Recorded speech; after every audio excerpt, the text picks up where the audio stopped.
Para analizar el momento político y social que se vive en Ecuador, hacemos contacto vía Skype en vivo y directo con el periodista Daniel Solórzano. Siempre es un placer tenerte con nosotros en Noticias en Vivo, Daniel. Alejandra, buenos días, aquí en Ecuador, Guayaquil. Una semana de protestas, ¿a qué se está enfrentando el gobierno de Rafael Correa? Bueno, es una semana con distintos actores, con distintos segmentos de la sociedad, con distintas organizaciones, y es una semana que le ha ido no tan bien al gobierno, porque las protestas, que en un principio fueron pacíficas, han ido derivado en una violencia de grupos, y una violencia donde se focaliza específicamente contra el sector indígena. Por eso es que el momento es crítico para el gobierno porque no se está enfrentando tanto a los trabajadores, se está enfrentando a un grupo étnico que de cierta forma está exigiendo cosas que es muy imposible que se den. Y muy imposible que se den porque hay un gobierno que está muy reacio a cambiar sus políticas, Alejandra. ¿Está en riesgo la estabilidad política del gobierno de Rafael Correa? Yo no creo que esté en riesgo la estabilidad política. Lo que sí está en riesgo es el momento o la coyuntura de mermar un poco la popularidad o la credibilidad del presidente. La estabilidad en sí no está en riesgo porque hay un sistema muy sólido. Recuerda que lo que hemos dicho siempre, Alejandra, que el gobierno que preside el presidente Rafael Correa opera mediante un gran partido que se llama Movimiento País, y este país tiene la mayoría en la Asamblea Nacional. Entonces es muy difícil que haya una inestabilidad política como tal. Lo que sí hay es que la gente se está dando cuenta, o mejor dicho, la sociedad puede ver que hay mucha más beligerancia en la protesta. Los sectores indígenas que han salido a protestar han protagonizado enfrentamientos contra la policía. Tú ya sabes la cantidad de heridos, de detenidos que hay. Hoy mismo, por ejemplo, se ha cerrado un puente en la zona amazónica del Coca, en la entrada de Yuma, precisamente por las marchas de los sectores indígenas. Ayer hubo enfrentamientos bastante cruentos en el sector de Macas. Entonces todo eso va conllevando una mirada un poco violenta de lo que son las protestas en estos momentos. Y precisamente sobre los detenidos, ¿cuál es la situación de estas personas? Entendemos que es uno de los principales petitorios de esta marcha que se va a realizar el día jueves. Bueno, la marcha del día jueves hay que entenderla como la continuación de la protesta del 13 de agosto. Primero que el paro nacional que convocaron tanto el Frente Unitario de Trabajadores FUT, junto con la comunidad indígena, el movimiento indígena, es un paro nacional que se lo catalogó como indefinido. Por lo tanto, no es que terminaba el 13 de agosto, sino que se va a mantener, según ellos, el tiempo que dure hasta que el gobierno rectifique y acepte los planteamientos que han planteado, perdón, valga la redundancia, que han planteado estos dos sectores. Lo de mañana es la continuación. El Frente Unitario de Trabajadores responde así a un desmerecimiento que ha hecho la organización Movimiento País, específicamente Doris Solís, de la evaluación que hicieron del paro nacional. Dijo que no hubo tal paro, inclusive hubo esporádicos cierres de carretera. Como no se han cerrado las fábricas, y eso es lo de la lectura que ellos hacen, el gobierno, el Movimiento País, entonces no hubo paro. La respuesta del FUT es, ok, ahora sí vamos a cerrar las fábricas. ¿Qué tan efectivo van a ser? Pues no sé, tocará ver, porque evidentemente una cosa es salir a protestar a partir de las 4 de la tarde y otra cosa es paralizar una industria. ¿Qué tan factible es? ¿Qué tan factible es que tengan el apoyo del sector empresarial? Es complicado determinarlo por el momento, pero la marcha del día de mañana y las marchas que ha habido durante todos estos días y la protesta que ha habido todos estos días se enmarca dentro de una etiqueta de paro indefinido, ¿Y, Alejandro. y si se están logrando los objetivos de estos manifestantes con las jornadas de protestas, con la marcha que se va a realizar este jueves? ¿Y qué ha dicho el gobierno precisamente sobre esta manifestación del día de mañana? Bueno, a ver, yo creo que todavía no hay ningún objetivo que los indígenas hayan logrado. El gobierno se mantiene en su misma postura. El Frente Unitario de Trabajadores insiste en sus planteamientos. No hay cambio del gobierno, no ha habido cambio en el gobierno. De hecho, lo que ha habido es un desmerecimiento y una crítica por parte del gobierno a unas manifestantes o a unas manifestaciones que terminaron violentamente en la ciudad de Quito específicamente, y ahora en estos días en el sector de la Amazonía. A lo que se ve, no ha habido cambios, por lo tanto no ha habido victoria de cierta forma en batallas de parte del movimiento indígena. Y esto era algo que se veía, o sea, que se preveía, Alejandra.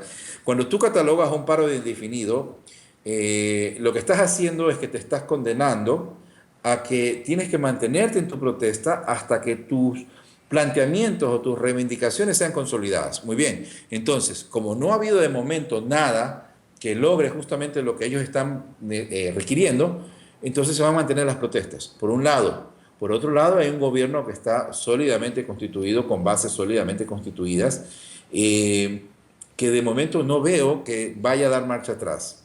Entonces, lo que hay es una prueba de resistencia. ¿Quién va a resistir más? ¿Los indígenas? ¿El gobierno? De un gobierno que se vale, por ejemplo, de momento, en decretar un estado de excepción a propósito de la actividad del volcán Cotopaxi, que llevó a militarizar la zona de Saraguro, donde precisamente estaban detenidos, bueno, dicho, estaban siendo atendidos en un hospital 32 manifestantes. Con los militares rodearon esa casa asistencial, esa casa de salud, justamente para detener a los manifestantes heridos. ¿Qué es lo que han logrado los indígenas? Pues yo veo que nada por el momento, más allá de que efectivamente, y si esa es la intención, lograron llamar la atención. Lograron llamar la atención con la detención de, por ejemplo, del dirigente de la Ecuaronari, César Pérez, y con su novia, por ejemplo, la periodista francesa Manuela Pic. Por ejemplo, ahí hay una repercusión internacional. Pero casa adentro no creo que hayan logrado mayor cosa el movimiento indígena y menos el Frente Unitario de Trabajadores de momento.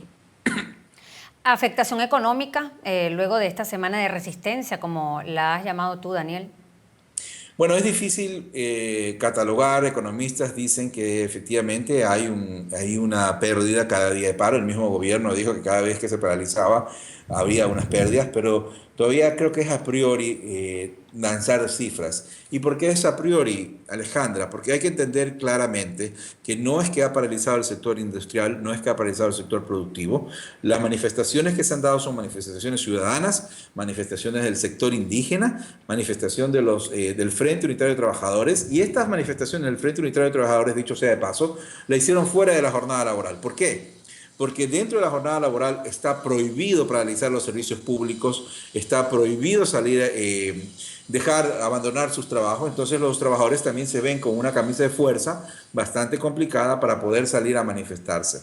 Por eso es que yo creo que de momento, primero que es muy a prioridad evaluación y cifras del prejuicio económico del paro. Y segundo, que tampoco es que ha paralizado el sector productivo. Y eso hay que ser muy claro con esto. Por último, Daniel, no menos importante, esta propuesta de enmienda constitucional para lograr otra reelección presidencial, ¿cuál es el reto en este sentido para la oposición de Ecuador? A ver, yo creo que la oposición de Ecuador en este sentido no tiene muchas cartas en juego. Primero, porque la Asamblea está controlada por el oficialismo y efectivamente el planteamiento de la enmienda de la reelección presidencial sale del oficialismo. La oposición no tiene los votos suficientes, como tú sabes, en la Asamblea, entonces allí mismo no tienen el peso. ¿Qué es lo que ha hecho la oposición? Por ejemplo, el candidato presidencial del 2013, Guillermo Lasso, lo que ha hecho es plantear recursos legales para que el trámite de la enmienda no se dé a través de la Asamblea, sino que se lo mande a consulta popular. Evidentemente no ha tenido el efecto que él desea, ha sido rechazado sus planteamientos, y no solo el de él, sino también el de Lucio Gutiérrez, otro candidato a la presidencia, expresidente de la República, y una serie de grupos sociales y organizaciones sociales que también han planteado demanda de inconstitucionalidad sobre el tratamiento de las enmiendas. No ha pasado eso, no ha pasado ninguno de los recursos en la Corte Constitucional. Esto significa que la Asamblea tiene la facultad legal y constitucional para trabajar en una enmienda que, según algunos encuestadores, no es del todo aceptada por la sociedad. Digo, según algunos encuestadores. Entonces, ¿qué ocurre? En diciembre, la Asamblea debe aprobar la enmienda constitucional que le permitiría al presidente de la República, Rafael Correa, postularse a un nuevo periodo. ¿Por qué en diciembre? Porque hay tiempos o hay un calendario electoral que si no lo hacen hasta diciembre del 2016, el próximo año él ya no podría estar en la papeleta. Necesita 6 meses antes de la convocatoria a las elecciones tener ya cambiada la constitución. Por eso que el mes de diciembre será clave para la Asamblea, será clave para el oficialismo, será clave para el presidente, que por cierto ha dicho que no está tan interesado en la reelección, que por él fuera no se lanzaría. Pero aquí en el país, aquí en Ecuador, el oficialismo y también la oposición dan por descontado todas esas palabras. Se sabe que es la figura más emblemática del Movimiento País, se sabe que es la figura con mayor peso y por lo tanto se espera que una vez pasada la enmienda, él justamente también corra por un nuevo periodo electoral, un nuevo periodo presidencial, Alejandra. Entonces, muy pocas cartas para la oposición, más allá de estar en foros permanentes, de estar en la calle exigiendo la consulta popular, pero no hay mayor peso, no hay mayor peso para la oposición, desafortunadamente para la oposición.